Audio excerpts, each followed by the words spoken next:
Hi guys, once again I welcome all of you on our channel learning terminal. तो इस video में हम जामिया मिलिया इस्लामिया और अलीगढ़ मुस्लिम यूनिवर्सिटी से एमबीए 2021 के बारे में बात करेंगे। ठीक है, तो जो लोग मेरे साथ पहले से जुड़े हो उनको पता होगा कि 6 दिसंबर को इसके रिगार्डिंग हमने एक सेशन किया था, जहां हमने बहुत सारी चीज़ों को डिस्कस किया था।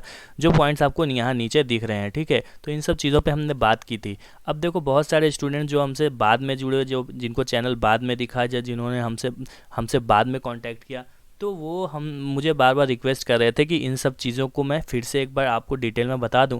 तो देखो, उस दिन जितने भी डिस्कशन हमने की थी, उन सब चीज़ों का एक क्रक्स, एक समरी मैं आपको इस वीडियो में दे दूंगा। ठीक है, उन सब चीज़ों से पहले अगर आप इस चीज़ के लिए प्रिपरेशन कर रहे हो, मतलब एमबीए करना चाह रहे हो जामिया और एएमयू से 2021 में, तो सबसे पहले देखो, एक काम करो आप यार, चैनल को सब्सक्राइब कर लो। ठीक है, चैनल को सब्सक्राइब कर लोगे तो जो भी चीज़ें, जो भी नोटिफिकेशन, जो भी इंपॉर्टेंट वीडियोस मैं डालूंगा वो आपको नोटिफाई हो जाएगा। अब देखो, अगर आपने चैनल को पहले से सब्सक्राइब किया होता तो ये 6 दिसंबर वाले जो सेशन होना था, इसका नोटिफिकेशन भी आपको मिल जाता और आप जो है उस दिन सेशन अटेंड कर पाते। तो मोस्ट इंपॉर्टेंटली आप जो है चैनल को सब्सक्राइब कर लो। ठीक है, तो इस वीडियो में हम बात करेंगे एलिजिबिलिटी के बारे में, सिलेबस के बारे में, एग्ज़ाम के पैटर्न के बारे में, प्लेसमेंट के बारे में, और फॉर्म्स जो है वो फॉर्म्स आपके कब आते हैं एग्ज़ाम के लिए, जो आपको एंट्रेंस एग्ज़ाम का जो फॉर्म होता है वो कब अवेलेबल होता है और आपको कब भरना होता है। तो इन सब चीज़ों के बारे में आगे हम बात करेंगे। तो इस वीडियो को आप लास्ट तक देखते रहिए। ठीक है, देखो, वीडियो स्टार्ट करने से पहले एक चीज़ मैं आपको बता दूं कि हमारे यहाँ जो है एमबीए 2021 का जामिया और अलीगढ़ का जो है वो बैच ऑलरेडी स्टार्ट हो चुका है व्हाट्सएप कोर्स का। तो अगर आप हमारे साथ प्रिपरेशन करना चाहते हो, आप चाहते हो नेक्स्ट ईयर आपका जामिया में हो जाए, अलीगढ़ में हो जाए, और आप अच्छे से प्रिपेयर करना चाहते हो, तो इस नंबर पे आप व्हाट्सएप कर सकते हो।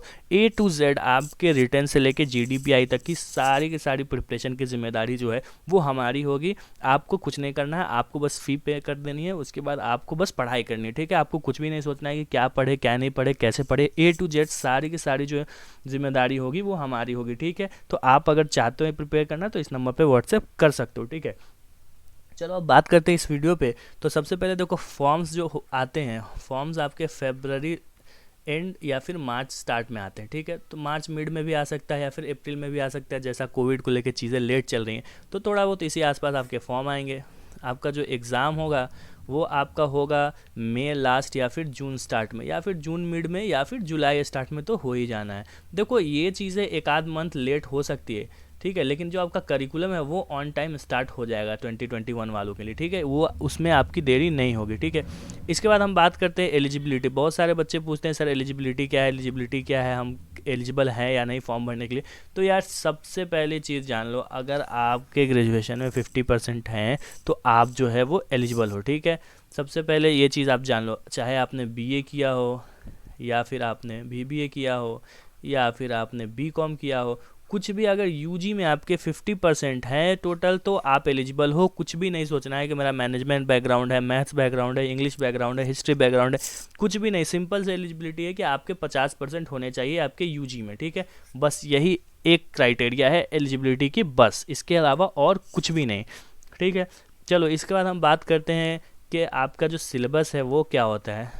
ठीक है, तो देखो, इन सब चीज़ों को और भी डिटेल में जानने की ज़रूरत है। ठीक है, तो अगर आप चाहते हो कि हाँ, सिलेबस पे या फिर पैटर्न पे या फिर प्लेसमेंट्स पे मैं एक डिटेल वीडियो आपको दूं, तो आप जो है वो कमेंट करके बता सकते हो, या फिर मेरे व्हाट्सएप पे ही बता सकते हो कि सर आपने एक वीडियो बनाई थी, उसमें आपने ये कहा था, तो हम चाहते हैं कि आप उस पर जो है एक डिटेल वीडियो बनाए। ठीक है, तो अगर सिलेबस की बात करें तो 5 सेक्शन होते हैं, 5 सेक्शन होते हैं दोनों ही में। ठीक है, जामिया और अलीगढ़ दोनों ही में जो है वो 5 सेक्शन होते हैं। सिलेबस में क्या होता है, आपका इंग्लिश होता है वर्बल, जिसमें आरसी होता है, सेंटेंस करेक्शन होता है, वोकैबुलरी होती है, आपकी रीजनिंग होती है, अलग अलग टाइप की रीजनिंग होती है, critical reasoning, number analysis, puzzle, जो अलग अलग टाइप की रीजनिंग होती है। ठीक है, इसके बाद आपका डेटा इंटरप्रिटेशन होता है, इसके बाद आपका क्वांट होता है, क्वांट मतलब आपका मैथमेटिक्स, और इसके बाद आपका जीके और करंट अफेयर्स होता है। ठीक है, तो दोनों एग्जाम का सिलेबस वही होता है। पैटर्न की बात करें तो थोड़ा अलग पैटर्न होता है। जामिया में आपके 170 क्वेश्चंस होते हैं, और एएमयू में जो है वो आपका 100 क्वेश्चन होता है। ये आपका 3 आवर का एग्ज़ाम होता है, ये आपका 2 आवर का एग्ज़ाम होता है। ठीक है, उसके बाद क्वेश्चन में थोड़े बहुत डिफर करते हैं, क्योंकि ये 100 नंबर का है, ये 170 नंबर का है, तो पूछने का तरीका थोड़ा सा अलग होता है। ठीक है, ये चीज़ आपको जाननी पड़ेगी। इसके लिए भी अगर आपको डिटेल में जानना है तो आप मुझे बता सकते हो, मैं पूरा का पूरा पैटर्न का एक जो है कंप्लीट वीडियो आपको दे दूंगा। ठीक है, इसके बाद प्लेसमेंट की बात करो तो देखो मोर और लेस जो है ना वो दोनों में सेम ही प्लेसमेंट होता है, ठीक है, सेम ही प्लेसमेंट होता है, प्लेसमेंट को लेके इतना नहीं सोचना है, ठीक है। तो मोर और लेस एक जैसी ही प्लेसमेंट होती है दोनों ही कॉलेजेस में। देखो तो एक सीधी सी बात होती है कि सर पैकेज कितना मिलेगा, सर हमें सैलरी कितनी मिलेगी, ठीक है, ये आपके लिए जानना बहुत ज़रूरी होता है। तो एक चीज़ आप जान लो कि यार देखो सैलरी जो है वो समवेयर अराउंड 3.5 से 4.5 के अराउंड ऑन एन एवरेज आपको जो है वो पैकेज मिल जाता है, ठीक है।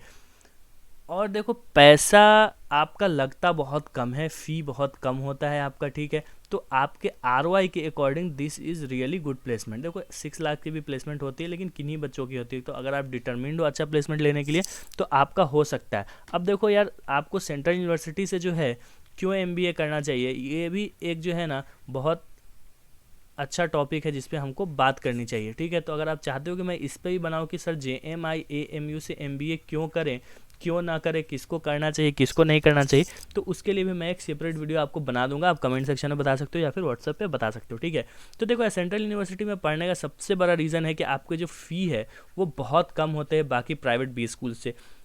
इसके अलावा जब आपकी जो प्लेसमेंट्स होती है ना ये काफ़ी जेन्युइन होती है।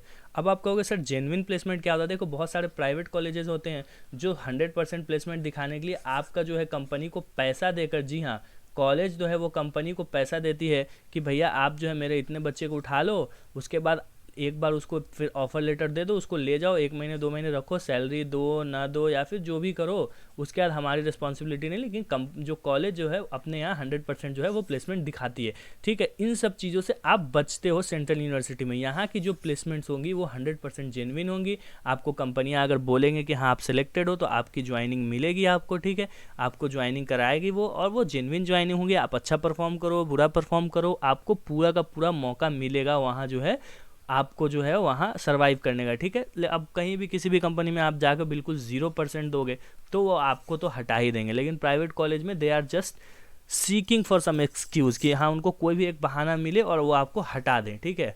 तो ये चीज़ें होती है। अगर इसके अलावा भी आपको कोई भी इन्फॉर्मेशन चाहिए या आपको व्हाट्सएप कोर्स के थ्रू हमसे जुड़ना है तो आप जो है इस नंबर पे मुझे व्हाट्सएप करके पूछ सकते हो, ठीक है। तो आई होप आपको बहुत सारी चीज़ें अगर आज क्लियर हो गई होंगी। अगर अभी भी मन में कोई भी डाउट है, कोई भी क्वेश्चन है, कोई भी सवाल है तो आप जो है व्हाट्सएप करके मुझसे पूछ सकते हो या फिर कमेंट में भी नीचे आप हमसे क्वेश्चन पूछ सकते हो, ठीक है।